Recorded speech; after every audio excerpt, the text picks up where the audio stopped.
YG와 JYP의 책걸상.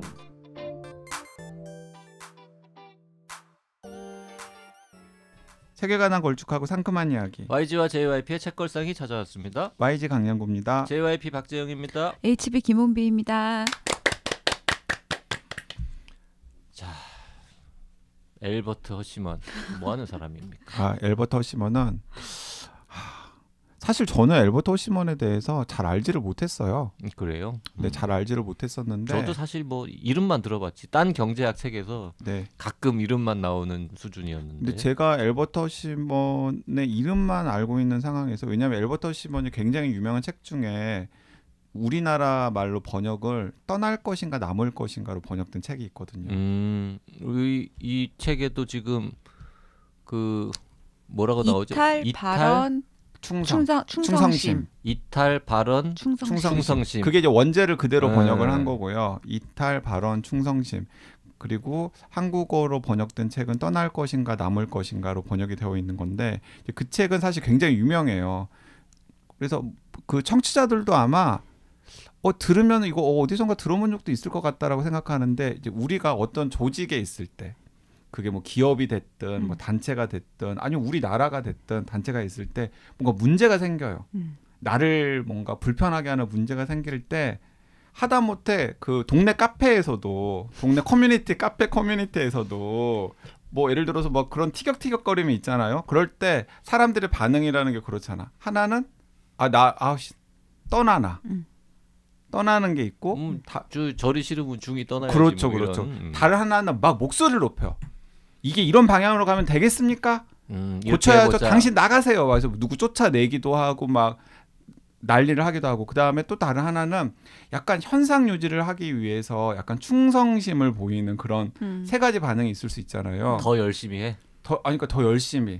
문제가 생겼으니까 더 열심히. 문제가 생겼으니까 더 여러 가지로. 그리고 그걸 이렇게 막 뭐 항의를 하거나 아니면 떠나는 방식이 아니라 이 조직을 좀 이렇게 건강하게 지키기 위한 그런 거. 그러니까 저는 대체로 우리가 인생에서 어떤 조직 안에서 무엇인가를 맞닥뜨릴 때 이 세 가지 반응을 보이게 그쵸. 되는데, 그 세 가지 반응을 패턴화로 정리를 하고, 그리고 왜 사람들은 그 세 가지 왜 어떤 사람은 떠나버리거나 어떤 사람은 막 발언을 해서 바꾸려고 하거나 어떤 사람은 충성심을 보이는지에 대한 그 메커니즘을, 그 떠날 것인가 남을 것인가라는 책에서 이 허시먼이 거의 최초로 잘 정리를 했고, 그게 꼭 그 책에서 허시먼이 주장한 방식이 아니더라도 많은 사람들한테 영감을 줘가지고 맞아요. 다양한 방식으로 지금까지 변주가 되고 있죠.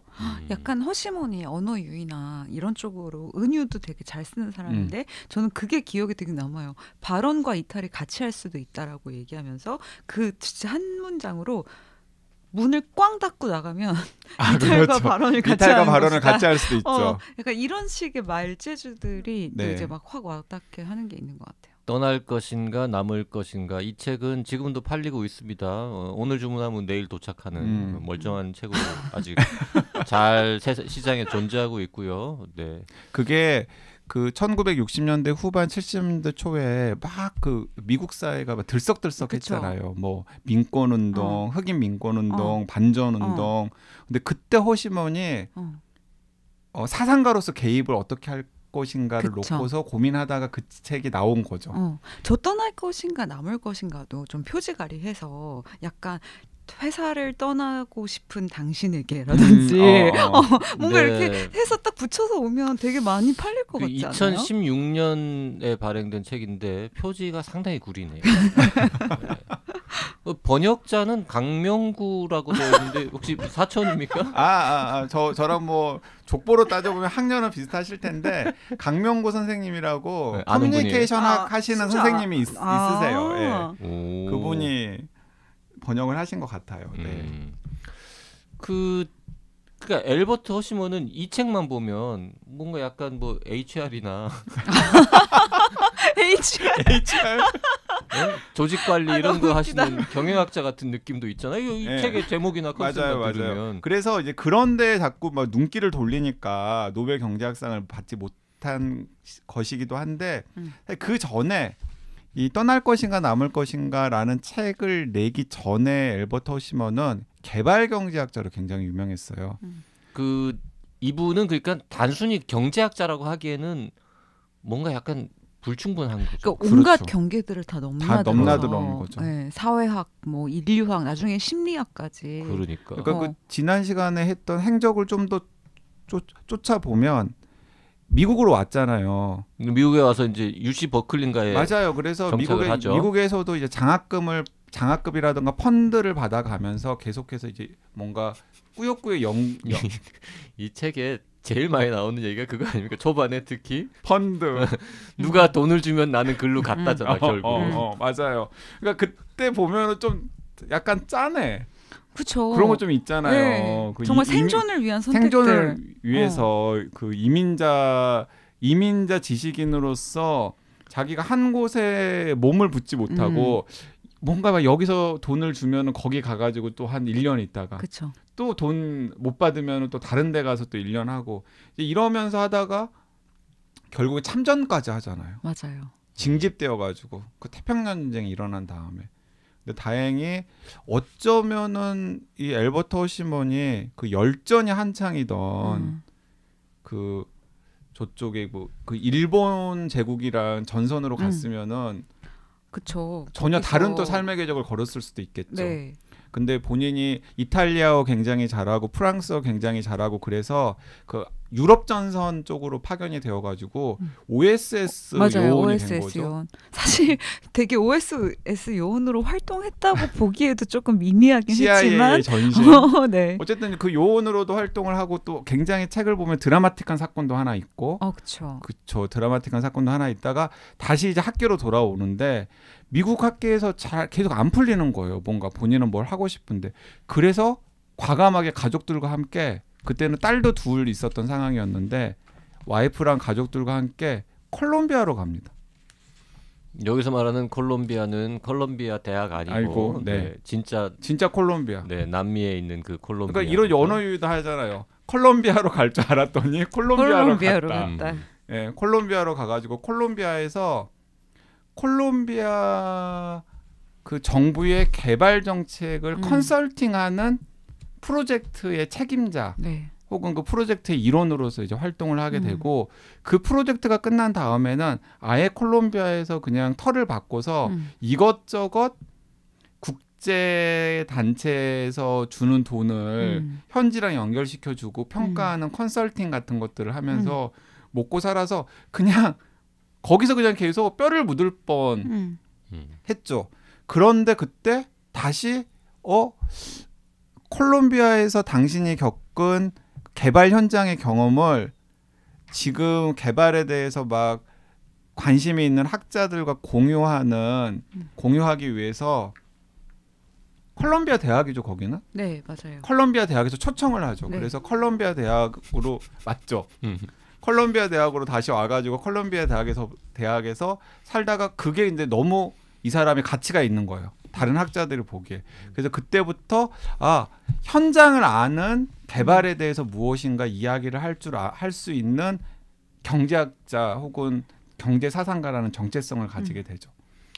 그 콜롬비아로 떠났을 때 이게 이 책이 그 1200쪽 넘는 책이 결국 연대기잖아요. 네. 아주 어릴 때부터 말년까지 가는데 가끔씩 이분의 이 당시 나이를 이렇게 쳐다보면서 봤단 말이에요. 근데 콜롬비아로 딱 가는 때의 나이가 37세예요. 네. 근데 그 전에 이미 37세인데 박사학위도 땄지. 독일에서 태어나서 영국, 프랑스에서 공부하고 이탈리아에서 박사 받았지. 전쟁은 3번 참전했지. 3번 참전했죠. 스페인 내전, 프랑스 군으로 나치랑 독일이랑 싸웠지. 2차 대전도 참전했지. 사실 2차 대전을 2번 참전한 거지. 그치. 2차 대전을 2번 참전한 거죠. 프랑스에서 한 번 네. 참전하고 미국에서 한 번 참전하고. 그러니까 미군이었다가 프랑스 군이었다가 뭐 이런 거 프랑스 군이었다가 미군이었다가. 미군이었다가. 근데 그건 아마 그런 게 있었을 거예요. 자기가 독일 태생이기 때문에 시민권을 지키기 맞아요. 위해서는 그게 되게 크다고도 전쟁에 나와. 적극적으로 네. 참여하는 모습을 보일 수밖에 없었다.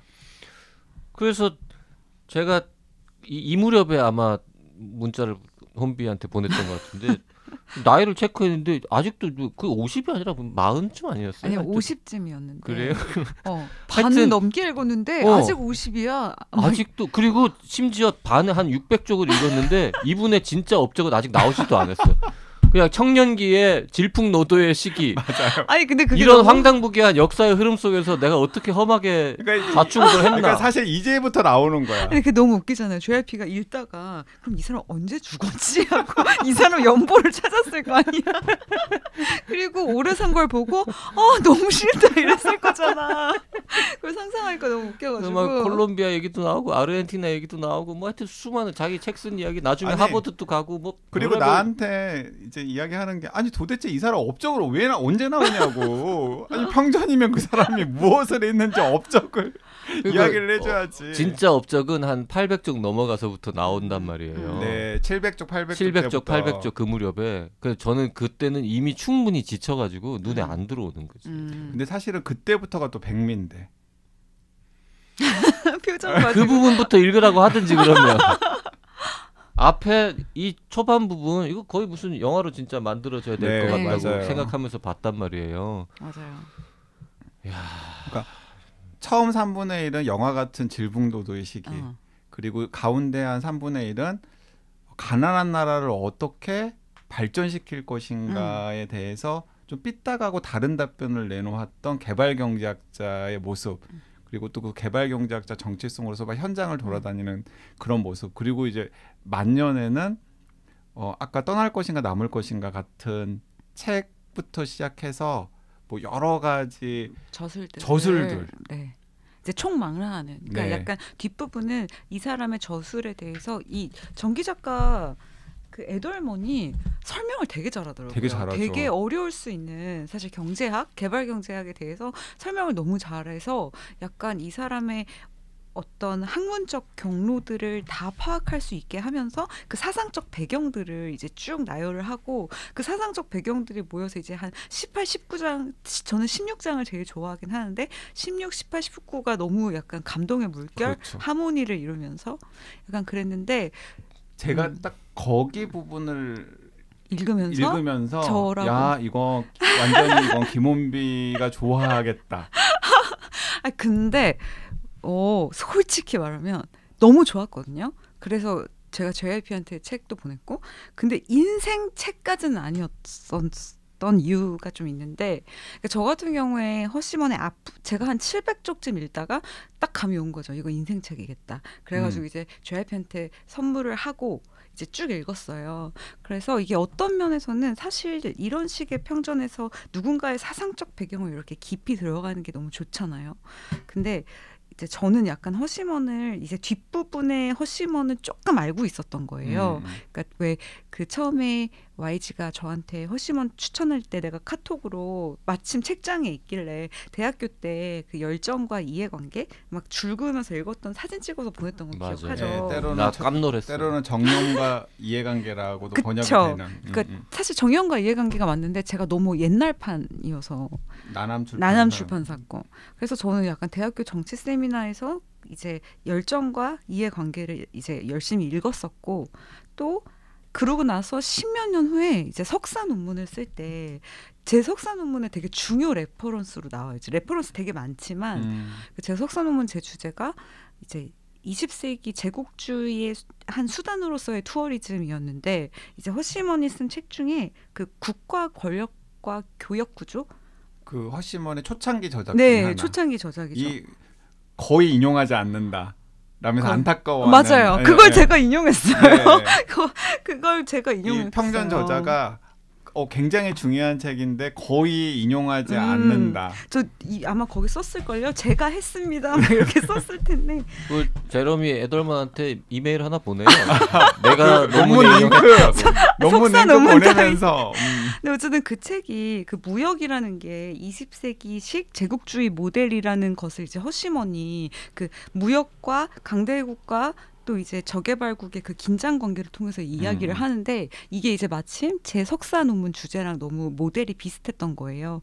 그래서 이제 그 국가 권력과 교육 구조 책이 이제 일부분을 제가 꽤 많이 인용을 해서 이제 논지를 펼쳤던 부분이 있어서 저는 이제 허시먼이 너무 이제 가까운 느낌인데 그 뒷부분 YG님이 말한 그 뒷부분이 너무 아름답잖아요. 저는 진짜 아름다웠거든요. 그 사상적 배경이 뒤에 가서 발전하고 만나고 이런 게 근데 이게 왜 인생책이지 못했냐면 제가 허시먼이랑 읽으면서 계속 대결을 하고 있는 거예요. 그러니까 허시먼의 어떤 논리들이 너무 독창적인 아이디어고 너무 괜찮은 아이디어인데 저를 설득시키지까지는 못하니까 약간 이건 너무 아이디어만 있고 논문을 이렇게 쓰면 안 되는 거 아니야? 약간 이런 식으로 계속 허시먼이랑 사상적 대결을 자꾸 하면서 보다 보니 이게 저자는 어쨌든 저자가 취하는 스탠스는 허시먼의 훌륭함이잖아요. 근데 저는 이제 읽으면서 아닌데? 이러면서 읽다 보니 그러니까 뭐 예를 들면 허시먼 저는 오히려 그분이 더 저하고 잘 맞는 거예요. 그 허시먼한테 계속 충고해주는 린드블룸? 린드블룸 그 경제학자가 제 마음에 쏙 들어서 허시먼한테 너 그러면 안 된다. 그렇게 논문 쓰면 안 된다. 너무 사례에 치중해 있다. 그래서 너무 맞는 말들을 해줘서 허시먼은 저 말을 좀 들어야 되는데 약간 이러면서 읽은 거예요. 뒷부분을. 그래서였던 것 같아요. 그 혼비님은 뭐 이평전 작가하고 약간 바라보는 시각이 달랐다라는 이야기를 하셨지만 이 전기 작가 자체도 정말 대단한 것 같습니다. 맞아요. 이 방대한 자료를 이렇게 연대기순으로 그리고 뒤에 가면은 막 한 챕터는 몸 얘기하잖아요. 네. 엘버트 허시면 이렇게 막 20세기를 통틀어서 제일 훌륭한 경제 사상가 뭐 중에 한 명이랬는데 그분이 몸이 얼마나 아름다웠나 뭐 이런 챕터도 있을 정도로. 그렇죠. 그때 쉬는 시간에 왜 YG님이 이제 허시먼의 인간적 매력 얘기하면서 몸도 좋고 막 이래서 제가 농담으로 그건 육체적인 거잖아요 라고 얘기해. 그게 사실 농담이었지만 제가 하고 싶은 말이기도 한데 인간적인 허시먼이 이 평전에 사실 많이 안 나와요. 인간 허시먼이 손에 잘 안 잡혀요. 그러니까 너무 학문적 사상적 배경을 따라가다 보니 인간 허시먼에 대한 분량이 저한테 또 좀 부족하다고 느껴진 거예요.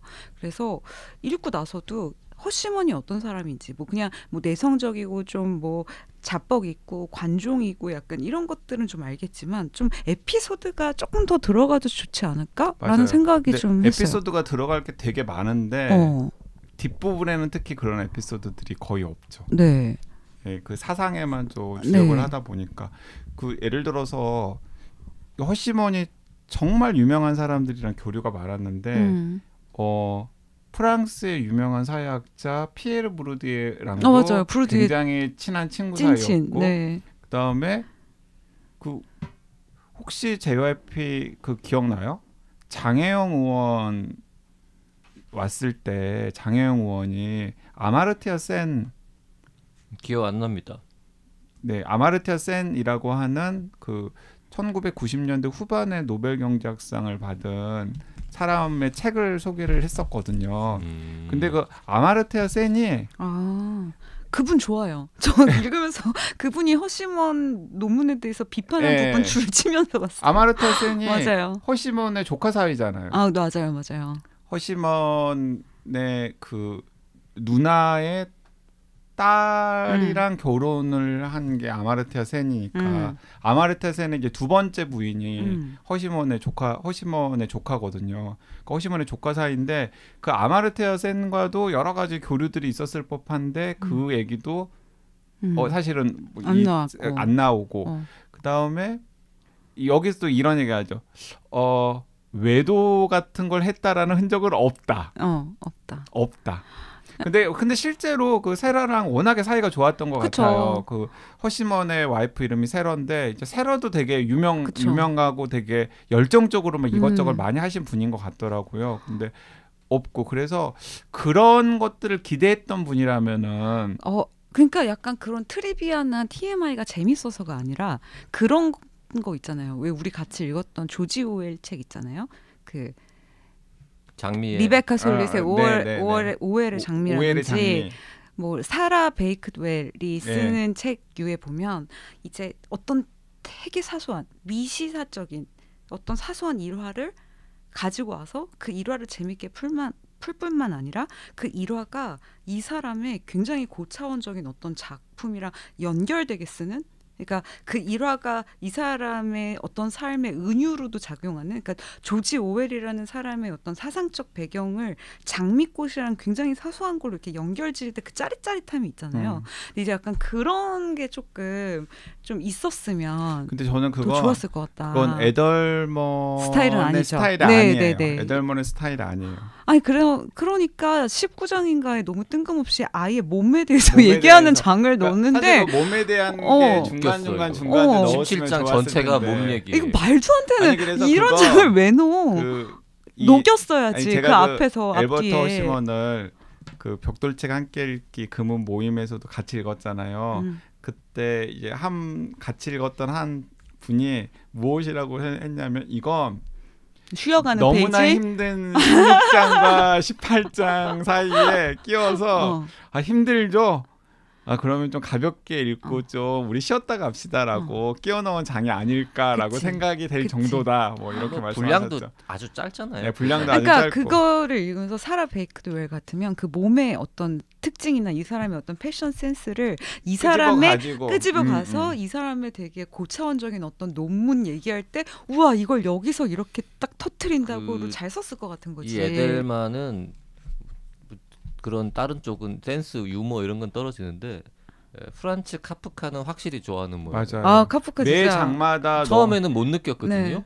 처음에 몇 장 넘어갈 때는. 네. 근데 계속 매 챕터 시작마다 프란츠 제사가 카프카의 나오니까. 그렇죠. 뭔가 경구를 가지고 그렇죠. 매 챕터마다 카프카의 정말 그 챕터랑 딱 맞춤한 어떤 건 잘 안 맞는 것 같아요. 대체로 맞춤한 그리고 그 인용구들이 또 카프카 인용구들이 너무 좋아가지고 맞아 너무 좋아. 카프카를 다시 읽어봐야 되나 하는 생각이 들 정도로. 그래서 한 5장, 6장, 7장쯤 갔을 때 또 카프카 아까도 다 카프카인가 이러고 확인해봤잖아요. 다 카프카. 그랬더니 진짜 모든 챕터의 시작은 카프카의 말로 시작을 네. 하더군요. 근데 그 출처를 안 밝혀놨어요. 맞아요. 네, 맞아요. 카프카의 어떤 작품이나 어떤 건 짐작이 되는 것도 있는데 카프카의 에세이나 뭐 잘 알려져 있지 않은 단편에서 뽑아낸 건 이거 뭐지라고 그치, 생각이 그치. 되는 게 있죠. 근데 재밌었어요. 너무 행복한 독서였고 진짜 좀 뭐 그냥 아쉬웠던 건 어쩔 수 없이 그 국가 권력과 교역 구조 그거는 저 논문 쓸 때도 이 사람의 그 저작을 읽으면서 그 생각을 했던 것 같아요. 여기에도 그 구절이 나오는데 뭐 이런 거 있잖아요. 개발할 때 일부러 어떤 긴장을 그러니까 몰아가는 행위자가 어떤 갈등이나 위기 상황이나 긴장을 일부러 만들어서 주는 게 그 사람들이 그 긴장을 해결하는 과정에서 성장할 수 있는 있다. 어떤 방법으로서 얘기를 하잖아요. 전 너무 이런 아이디어들이 참신한 거예요. 저는 허시먼의 이런 아이디어들이 너무 좋은데 거기에 항상 이런 식으로 설명해. 그러니까 예를 들면 뭐 딱 정확한 양의 긴장을 주라고. 저는 그러면 이제 딱 정확한 양의 긴장이 뭔데 이걸 이렇게 이야기를 하려면 이 학자가 딱 정확한 양의 긴장에 대해서 나름의 논지를 펴야 된다고 생각해요. 이거 너무 무책임하게 던져놓는 거잖아. 그래서 실패하잖아요. 그러니까. 예를 들어서 그러니까 너무 안타까운 거예요.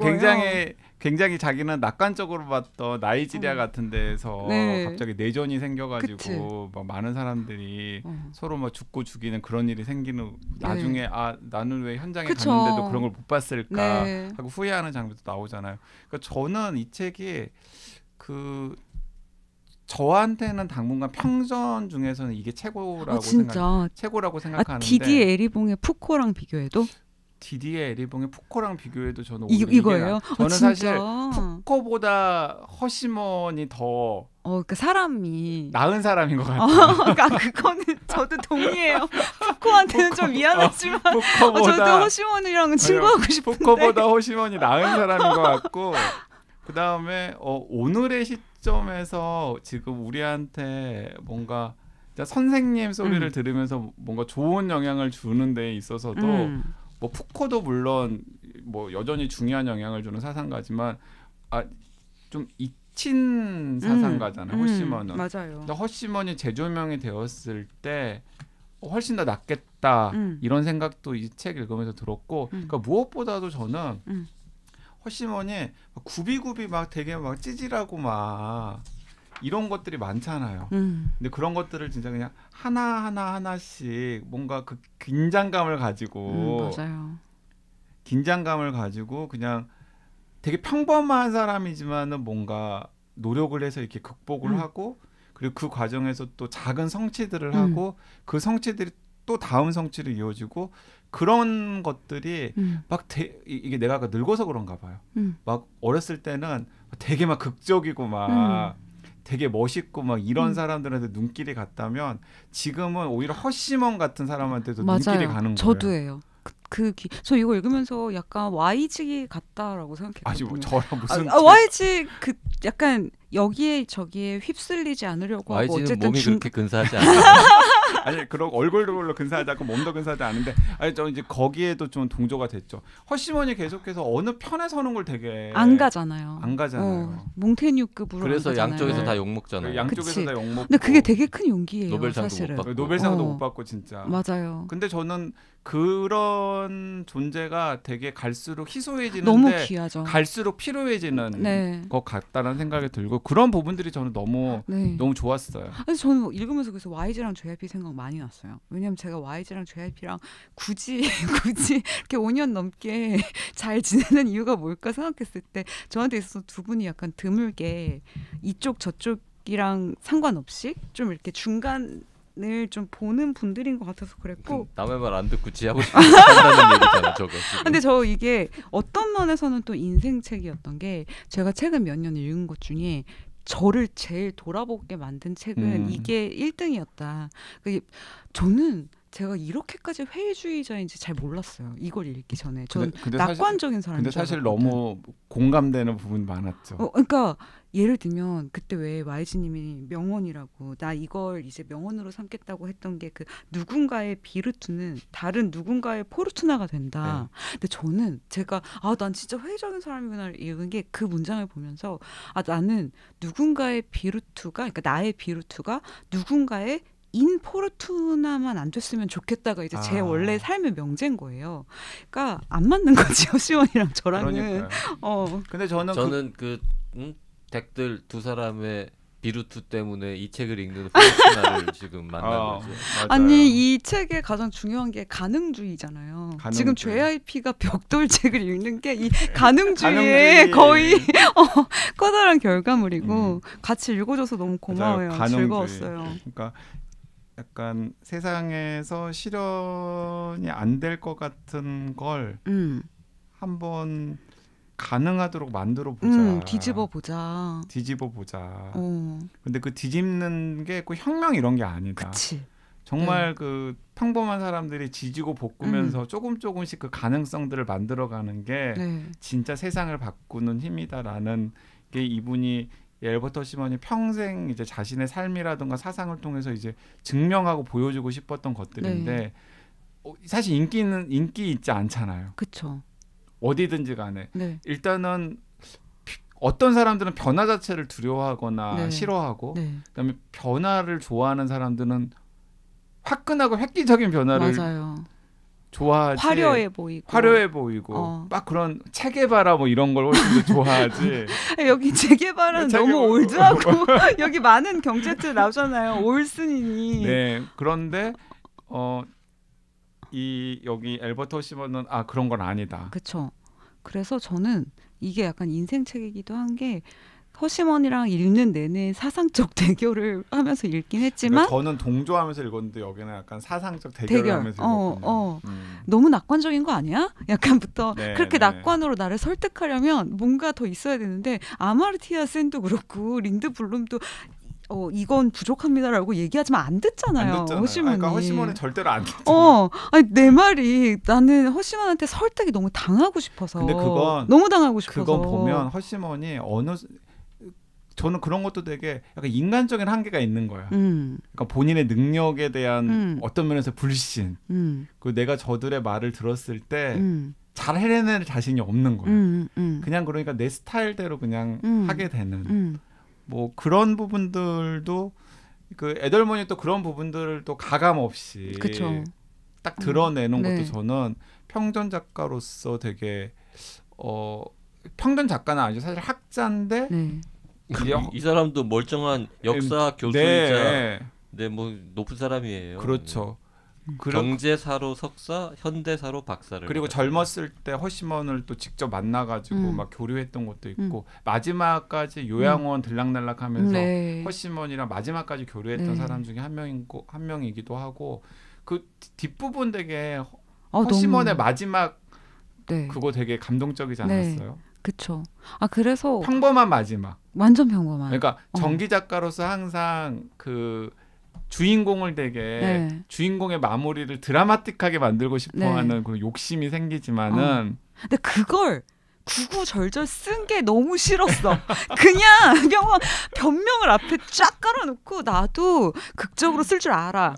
하지만 나는 그러지 않을 거야를 꼭 발견하면 되는 사람인 거지. 근데 저는 그 마지막은 평전의 좋았어요. 마지막도 저는 되게 좋았어요. 그리고 네. 저는 샤갈의 키스로 끝나는 것도 것도 그러니까 이게 너무 감동적인 게 포르투나가 그 허시먼의 비르투가 샤갈의 포르투나가 포르투나. 돼서 살아남은 사람인데 이제 그 사람의 예술 작품으로 끝나는 것도 너무 좋았고 또 약간 허시먼이란 사람 자체와 사상적 대결은 했지만 이제 다 읽고 났을 때 어떤 느낌이었냐면 그래도 이 세상에 허시먼 같은 사람이 살다 갔다는 것만으로 내가 사는 세상이 되게 근사해 보이는 느낌? 네. 이런 느낌을 너무 오랜만에 받아서 너무 좋은 독서였고 인생 책까지는 아니었지만 한턱을 크게 쏠 이유가 분명하다. 얼마까지 쓸 수 있습니까? 원하는 대로. 네. 원하는 대로 김영란법 안에서 1인당 3만 원. 그 이분이 산 그 100년 가까운 시간이 사실 굉장히 야만적인 네. 시기였잖아요. 과거에는 네. 뭐 더 야만적인 시대도 있었겠습니다만 사실 딱 힘든 그냥 시기였죠. 따지고 우리 할아버지 할머니들이 살았던 시기랑 딱 겹치는 거잖아요. 그러니까요. 메카시즘도 있었고. 뭐 정말 온갖 일들이 있었는데 그 과정들을 다 어쨌든 크게 망하지 않고 피해가면서 살았다는 거 이분이 운이 좋은 측면이기도 하죠. 이렇게 약간 성격도 삐딱하고 근데 어쨌든 보면서 그 중간에 왜 그 군 입대해서 미군으로 입대해서 나치 무슨 재판에 통역하는 뭐 이런 장면이라든지 근데 곳곳에 진짜 무슨 영화의 한 장면 영화의 한 같은 장면 같은. 그런 게 너무 많아서 그 부분들을 보는 재미에 저는 이제 꾸역꾸역 따라갔는데 뒤쪽 절반을 잘 못 읽어서 조금 아쉽긴 한데 뭐 그렇다고 이제 와서 또 다시 읽기도 애매하고. 근데 저는 그냥 앞쪽 한 절반만 읽어도 저는 충분히 책의 값어치는 한다고 생각해요.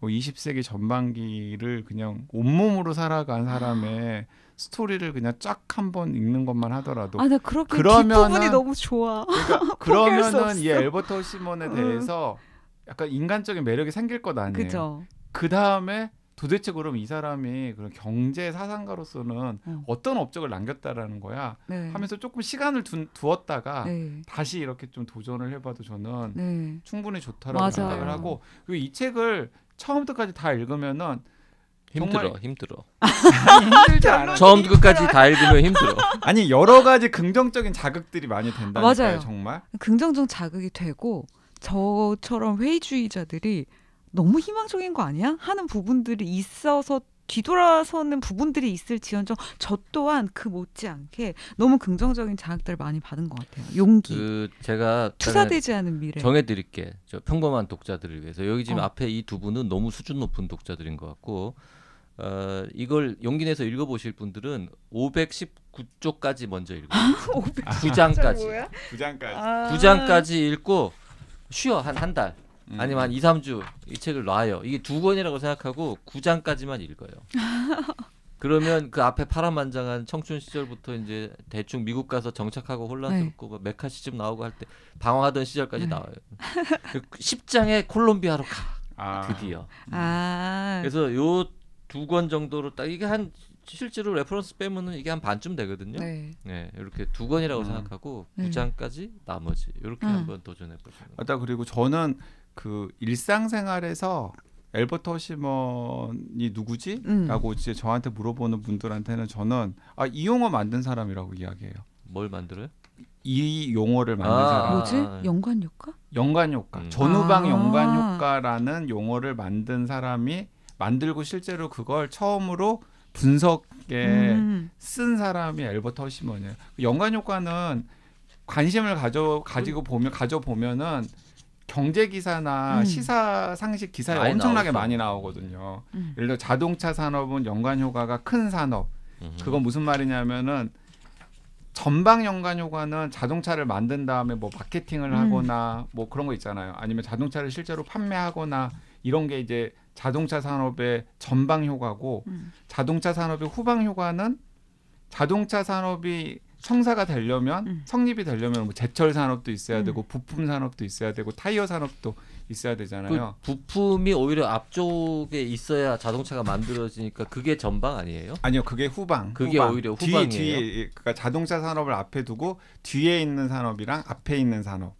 그래서 전후방 연관 효과라고 저는 지금 기억에는 그렇게 됩니다. 네. 근데 저는 이 책이 특히 진보 지식인 혹은 좌파라고 본인을 좀 생각하시는 분들이 꼭 읽었으면 좋겠다는 생각을 되게 많이 했어요. 그러니까 보수 쪽 사람들, 그런 정치인들도 당연히 읽으면 너무 좋지만 약간 이제 진보와 좌파가 지금 약간 고착 상태에 빠져 있는 요즘 네. 꼭 읽어봤으면 좋겠다. 그래서 저도 되게 많이 반성하는 부분들이 있었거든요. 꼭 읽어봤으면 좋겠다는 생각이 들었어요. 그래서 그 부제를 이게 우리나라에서 원서는 2013년에 나왔는데 그 번역서는 2020년에 나왔잖아요. 네. 근데 이제 부제를 반동에 저항하되 혁명을 의심한 경제사상가라고 붙인 것도 너무 잘 붙였어요. 네. 그러니까 우리나라가 지금 가야 할 방향이 그런 방향이 아닌가. 네, 진짜 현 시점에서 꼭 읽으면 좋을 책이라고 생각이 들었습니다.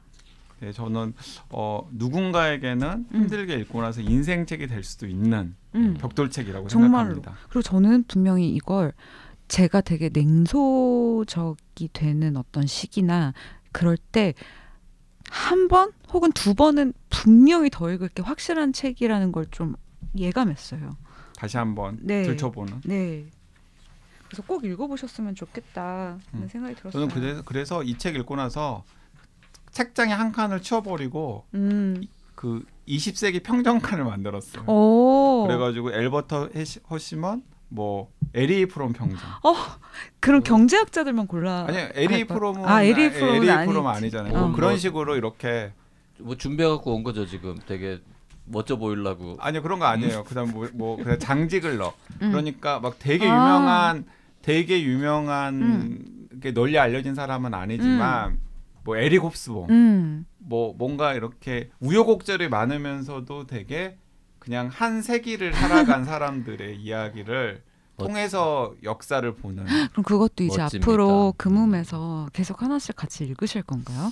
뭐 읽을 수도 있죠. 세상에 많은 독서가들이 있지만 네. 평전 섹션을 자기 집에 책꽂이에 마련하는 사람은 참 드물 것 같아요. 근데 저도 평전 섹션을 존경합니다. 마련한 건 아닌데 YG님이랑 되게 똑같은 행동 두 개를 한 게 다 읽고 저한테 있어서 좀 이제 이 책 전체에서 인생 구절이 465페이지 최적의 위기 그 개념이 저한테 네네. 너무 인생 구절이어서 그걸 써서 붙여놓고 이제 두 번째 한 일이 데리다 평전을 샀어요.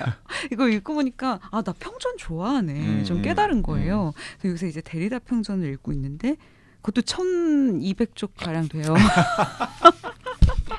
근데 데리다 평전을 읽다가 평전을 또 찾고 있더라고요. 이거 읽고 나서 무슨 평전을 읽을까. 그래서 앞으로 혹시 평전 읽으시다가 좋은 거 있으면 저한테 꼭 추천해 주셨으면 제가 좋겠어요. 추천해드리겠습니다. 네. 두 분의 우아한 독자이자 다독가 같은 말인가? 하여튼 두 분 덕분에 책걸상에서 정말 다루기 쉽지 않은 그리고 아니 초유 다른 없어요, 어떤 이제. 책 관련 팟캐스트나 유튜브도 도전하기 없어요, 힘든 없어. 네. 네.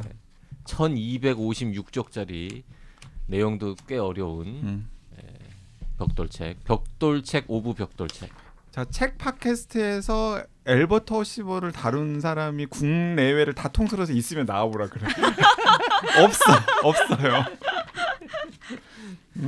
혼비님이 있고 그리고 또 우리 둘의 압박에 못 이겨가지고 또 책을 읽은 JYP가 있기 때문에 가능한. 근데 저 JYP랑 같이 두꺼운 벽돌책 읽었다는 것만으로 너무 좋았어요. 아, 네, 진짜. 감사합니다. 네. 그 자크 데리다는 좀 네, 그거 안 할게요.